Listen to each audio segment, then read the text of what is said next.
지금 다시 시작할게요. 15분이 지났네요. 아까 세례 요한이 잡혔다 그랬잖아요.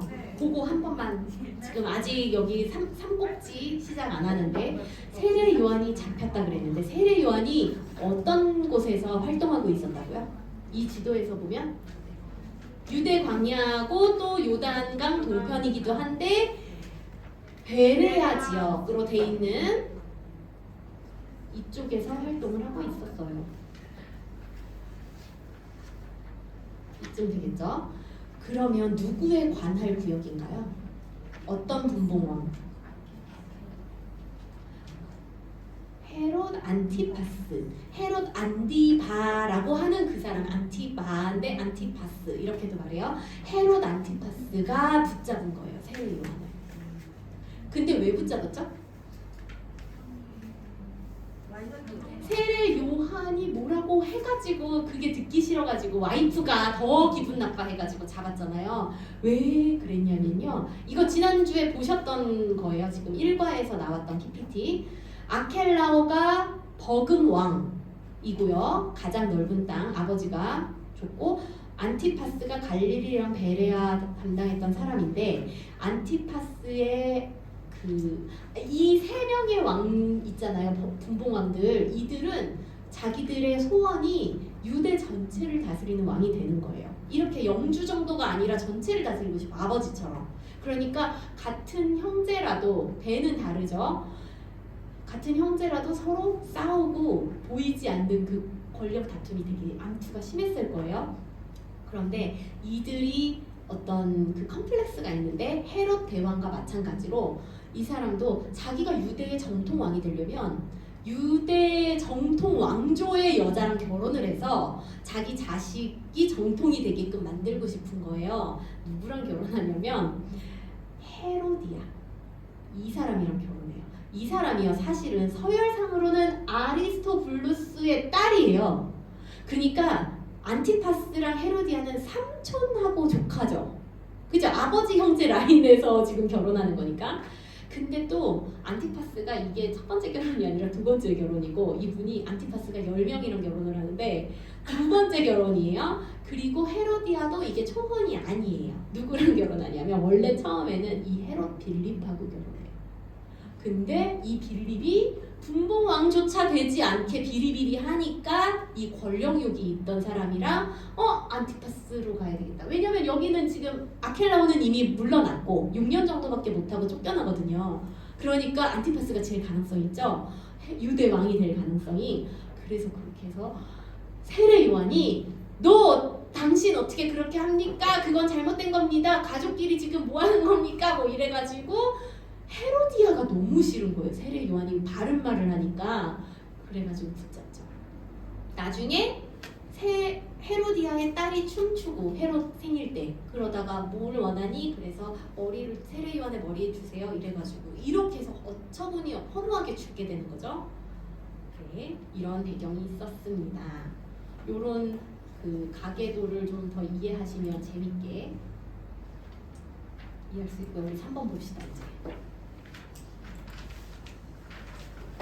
이제 지금까지 예수님의 사생애 공부했고 앞 자투리 공생애 공부했고요. 이제 3번 6월절 첫 번째, 그때 무슨 일이 있었는지, 그 일만 공부하는 게 아니라 그 일에 어떤 의미가 있고 결과가 어떻게 됐는지까지가 더 중요해요. 그리고 4번은 6월절 첫 번째 6월절 지나고 나서 또 어떤 일이 있었는지 이렇게 공부할게요. 범위는 요한복음을 계속 봅니다. 오늘 요한복음 2장, 3장, 4장 여기까지 공부하는 거예요. 계속 요한복음 펼쳐놓으시고요. 3번 31쪽에 워크북을 읽어봅시다. 중요한 부분인데 박신혜 집사님 부탁드려요. 드디어 예수님 공생의 기간 중 처음으로 맞게 되는 6월절 기독교인이 찾아왔습니다. 6월절 하면 즉시 예루살렘으로 이동이지 하는 생각이 나야 합니다. 아니나 다를까 예수님께서 제자들과 함께 다시 예루살렘을 향해 가십니다. 당시 다 데려가셨다면 요한, 안드레, 베드로, 빌립, 나다나엘 이렇게 5명일 거고요. 혹 연명 빠졌다면 빠질 수 있었겠지요. 그렇지만 아마 초창기 분위기상 으쌰으쌰하면서 다 올라가지 않았겠나 싶습니다. 이때 예수님이 성전에 나타나십니다. 짠! 하고. 그런데 그 당시 성전은 사실 완전히 시장 같았습니다. 엄청난 상권이 형성되어 있었기 때문입니다. 물론 요즘도 그래요. 예루살렘 성전에 가보면 주변 일대가 성전 때문에 먹고 삽니다. 예수님은 성전에 들어가셔서 사람들을 막 내쫓으시고 강사판을 뒤집어 보셨습니다. 소위 예루살렘 성전 청결 사건이라고 불리는 사건이죠. 그런데 이 사건은 예수님의 일생 전체를 어떤 방향으로 이끌어가게 합니까? 어떤 방향으로 이끌어가게 열쇠 같은 아주 중요한 핵심 사건이 되는 겁니다. 어떤 방향일까요? 또 왜 그럴까요? 네. 예루살렘 성전 청결 사건 이거 많이 들어보셨을 텐데 이게 예수님이 행하시는 많은 사건들 중에 그냥 하나 원오프댐이 아니라 아주 중요한 특별하고 중요하고 의미 있는 그런 사건이라는 걸 먼저 알고 공부를 합시다. 제가 지도를 좀 크게 해봤어요. 이런 기능이 있는 줄 몰랐는데 잘 보이네요. 좋죠? 자, 왜 성전으로 가셨을까? 왜 성전과 관련돼서 그 첫 번째 공적인 어떤 첫 번째 사건을 뭘로 어디에서 어떻게 말할 것인가 이거 생각했을 거라 그랬잖아요. 예수님은 왜 성전으로 가셨을까? 한번 생각을 해봅시다. 먼저 이 당시까지 성전의 문화와 또 그들의 그 성전의 문화가 어떠했는지를 좀 배경을 아셔야 되는데 지난주에 우리 중간사 배울 때 많이 그 팁이 있었어요. 신구약 중간사 동안에 아까 말씀드린 것처럼 독립국가를 100년 동안 세웠죠. 그때 마따디아 가문에서 제사장이에요. 그 가문이 제사장이 왕이 됩니다. 그러니까 제사장이 권력의 맛을 봤어요. 100년 동안에 그 가문이 쭉 몇 대 정도 100년이니까 뭐 4대까지 가나? 얼마 안 돼요. 그러다가 망하는데 결국 나라 망할 때 공통점 그 안에서 왕이 누가 될까? 형제끼리 싸우다가 비리비리해지다가 결국에는 로마가 쳐들어오게 돼요. 로마에 의해서 헤롯 가문이 다스리게 되는 건데 그때 대제사장이 곧 왕이 되는 정치와 종교가 합쳐지는 그런 게 이제 타락의 시작이었던 것 같아요. 그런 배경이 있었다. 그러니까 더 이상 대제사장, 뭐 제사장 가문 이런다고 해서 종교심이 좋고 거룩하고 성결하고 이런 느낌이 안 되고 있구나라는 것을 알고 계셔야 돼요. 그래서 누가복음 보면은 누가복음 3장에 그 배경, 예수님이 활동하실 때 배경이 나오는데 안나스와 가야바가 대제사장으로 있을 때 어쩌고 저쩌고 이렇게 나와요. 대제사장은 한 명이어야 되고 그 사람이 죽으면 다른 사람이 또 되는 건데 원래는 근데 안나스 가문에서 이때 예수님이 죽으신 다음까지도 이 가문이 한 30년 해먹어요. 근데 안나스가 먼저 하고 자기 아들 한 번 시키고 다른 어떤 아들 그리고 사위인 가야바가 사위죠. 네, 가야바가 하고 그 다음에 또 아버지 안나스 장인의 다른 아들이 또 하고 이런 식으로 그 가족이 30년을 해먹는다. 그래서 안나스와 가야바가 대제사장으로 같이 있다는 게 사실은 말이 안 되는 건데 정관예우하는 것처럼 안나스가 계속 뭔가 대제사장으로 가야바에게 줬지만 힘이 있다. 실권을 가지고 있다. 이런 분위기예요. 그래서 예수님 목요일 밤에 체포되시고 나서 먼저 사람들이 안나스에게 데리고 갔다가 가야바 관저로 보냅니다. 그러니까 대제사장 둘 다한테 왔다 갔다 이렇게 하게 돼요. 그러면 양가로 1번, 2번을 지금 하고 있는 거예요. 이 예수님 당시에 어떠했느냐 구체적으로 좀 더 보면요. 여러분 여기 예루살렘이 있습니다. 근데 예루살렘의 예루살렘 성전에 동쪽이 열려 있어요. 동쪽 문으로 예루살렘 성전을 들어가요. 성전은 근데 성전 바깥에 이방인의 뜰이 있어서 이 헤롯 성전이 지은 큰 성전 벽은 남쪽에서 들어가요. 남쪽에서 들어갔다가 이방인의 뜰이 있고 지성소라고 하는 지성소 들어가는 전에 그 성소는 이제 동쪽으로 들어가게 되는데요. 성전의 오른쪽 편에 산이 있어요. 나지막한 산, 감람산이라고. 여기 보이시죠? 이 지도에 지금 이게 되게 먼 것처럼 나와 있는데 실제로는 저기 구글 지도 같은 데 보셔도 되고 나중에 그렇게 멀지 않아요. 이거 안 되는구나 체크가. 네, 그냥 확대를.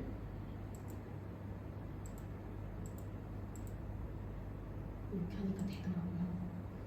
감람산이 그렇게 멀지 않고 예루살렘에서 나가서 바로 골짜기만 지나면 감람산 바로 가까워요. 그 감람산에 한 자락이 겟세마네라는 곳도 있고 또 베다니, 벳박에 이런 곳도 있고 이 산자락에 같이 있는 거예요. 감람산에 가까워요. 근데 여기 감람산에다가 대제사장인 안나스가 제수용품 판매점을 만들어 놔가지고 거기서 비즈니스를 해요. 네, 그러니까 멀리 오는 그 예배드리러 오는 사람들이 원래는 자기가 기른 재물을 가지고 와야 되는데 원래는 그래요 율법으로는. 근데 가지고 와서 제사장한테 딱 보여주니까 어머 발톱이 깨졌잖아 안 되잖아 이렇게 흠이 있다고 자꾸 그러는 거예요. 그러니까 너 다시 집에 돌아가긴 힘드니까 저기 가가지고 사와 이렇게 하고 안다스가 자기 재물 비즈니스 하는 곳을 안내해주면 거기서 사서 다시 성전에 와서 제사를 드리고 집에 가는 거죠. 근데 이러다 못해 급기야 어느 정도까지 되냐면 아까 말한 헤롯 성전이 지은 큰 성전의 그 이방인의 뜰에다가 가판대를 만들어 놓고 성전에서 바로바로 이렇게 가능하게끔 편리하도록 그렇게까지 편의 제공을 해줍니다. 대제사장이. 근데 문제는 가격이 어떨 것 같아요? 8배도 비싸게 팔았대요. 8배를. 네, 그래가지고 이렇게 자기 주머니를 채우고 있는 거예요. 제사장 그룹의 사람들이 성전 안에서 비즈니스를 돌려가지고. 그러니까 가만히 있을 수 없는 거예요. 예수님이. 예수님뿐만 아니라 사실 이걸 몰랐겠어요. 사람들이 다 알지만 어떻게 해요? 율법에서는 6월절마다 유대인 남자들이 1년에 3번은 가라고 하는데 또 제사 지내야 되는데 멀리 왔다 갔다 못하니까는 어쩔 수 없이 울며 겨자 먹기로 비싸지만 또 거기를 이용할 수밖에 없는 이런 시스템이 돌아가고 있었다 이겁니다. 그때 예수님이 이런 배경 하에서 성전에 나타나신 거구나라는 것을 이해하셔야 좀 더 예수님 왜 갑자기 저렇게 버럭하시는 거야? 이게 이해가 좀 더 되실 거고요. 그 다음에 요한복음 2장 13절 보세요. 유대인의 유월절이 가까운지라. 이게 몇 번째 유월절이요? 동생의 첫 번째 유월절. 오늘 예수께서 예루살렘으로 올라가셨더니 성전 안에서 소와 양과 비둘기 파는 사람들과 돈 바꾸는 사람들이 앉아있는 것을 보시고 노끈으로 채찍을 만드사 양이나 소를 다 성전에서 내쫓으시고 돈 바꾸는 사람들의 돈을 쏟으시며 상을 엎으시고. 네, 여기 소, 양도 있었고 그 성전 안에 또 16절엔 비둘기도 나와요. 그리고 돈 바꾸는 사람도 있었어요. 돈은 왜 바꿀까요? 다른 나라에서도 오니까 디아스포라 유대인들이 그러니까 유대의 돈으로 바꾸고 싶다. 그러니까 바꿔야 헌금을 낸 달러로 안 내고 원으로 낸다 이런 걸로 이해하시잖아요. 근데 꼭 환전을 모든 사람이 해야 하는 이유가 있어요. 뭐냐면 내가 유대인이더라도 이 동네 살더라도 일반적으로 시장에서 통용되는 건 고드란트나 데나리온이었어요. 그런데 성전은 세겔로만 되게 돼 있어요. 다른 화폐예요. 그래서 성전에서 환전을 하는데 이 돈으로 얼마야 이렇게 환율을 성전에서 정하기 나름이에요. 그러니까 얼마나 환차익을 얻기가 쉽겠어요. 자기들이 정하기 나름이니까. 그런 사업을 같이 하고 있었다 이해하시면 되고요. 16절에 예수님께서 하시는 말씀, 이 상 엎으신 건 우리가 잘 알고 내 아버지의 집으로 장사하는 집을 만들지 말라 이 말씀을 하시거든요. 내 아버지 집이라는 거 아까 12살 때도 성전에서 엄마 아빠에게 하셨던 말씀이죠. 예수님은 하나님이 내 아버지라고 지금도 말씀하시는 거예요. 그래서 공관복음에서는 마태, 마가, 누가에서 다 공통적으로 예수님이 이 말씀을 하세요. 기도하는 집을 너희들이 강도의 소굴로 불법으로 용도 변경해서 사용하고 있다라고 지적하시면서 안나스 가문에 대한 그 막강한 권력을 비판하시는 거예요. 예수님이. 그랬더니 18절에 사람들이 옵니다. 성전 안에는 사두개인들, 제사장들 당연히 있었을 거고요. 성전의 여러분 성전 크게 헤롯 성전이 크게 지어져 있잖아요. 그 중에 오른쪽 남쪽 오른쪽의 모퉁이에는 산헤드린이 있어요. 거기가 산헤드린 공회 국회의사당 같은 곳 거기가 모여 있는 거예요. 그러니까 성전 안에 산헤드린 공회가 항상 있습니다. 그 사람들이든지 뭐 성전에 있는 제사장이든지 누구든 너가 무슨 표정 우리에게 보이겠느냐? 너 무슨 권한으로 이렇게 여기 뒤집어 엎는 거야? 라고 하는 거예요. 19절에 예수님이 또 어마어마한 말씀을 하세요. 너희가 이 성전을 헐어라. 내가 사흘 동안 일으키겠다. 헤롯이 46년 동안에 지었는데 20절 보시면 너가 어떻게 3일 동안에 일으키겠다고 하는 것이냐? 그런데 이건 편집자가 나중에 쓴 거죠. 21절 성전된 자기 육체를 가리켜서 이 말씀을 하시는 거라는 거예요. 그러니까 예수님의 뜻은 너희는 이 성전을 헐어라. 이건 헤롯 성전을 가리킨 거예요. 이 성전은 진짜 성전이 되지를 못해. 그럴 자격이 없어. 지금 이렇게 썩어지고 부패하고 이게 무슨 성전이야. 왜냐면 성전의 원래 의미는 구약에서 공부하신 분들 성전 하면 처음에 어디서 등장해요? 성전이 솔로몬 성전 전에 또 있었어요. 성막이요. 모세의 성막. 시내산에서 성막 받았죠. 네. 그거부터 시작해서 솔로몬 성전 다음에 나중에 포로기원 공동체가 수룹바벨 성전도 짓죠. 근데 그 성전의 의미가 뭐였어요? 처음에 모세 성막 받을 때 하나님이 왜 성막 지으라 그랬어요? 내가 너희와 함께 하겠다라는 걸 눈으로 보여주는 거예요. 원래 함께 하세요. 성막 없어도. 근데 구름기둥 불기둥 이렇게 막 있는 거 보시면서 내가 여기서 너희와 함께 너희 가운데 내가 있다는 거를 볼 수 있게 하신 거예요. 그럼 이 성전이 지금 그 기능을 하고 있는가? 전혀 아니잖아요. 네. 그러니까 너희는 이걸 무너뜨려. 이거는 성전이 아니야. 누가 성전이야? 내가 성전이야. 네, 예수님이 성전이라고 지금 말씀하시는 거예요.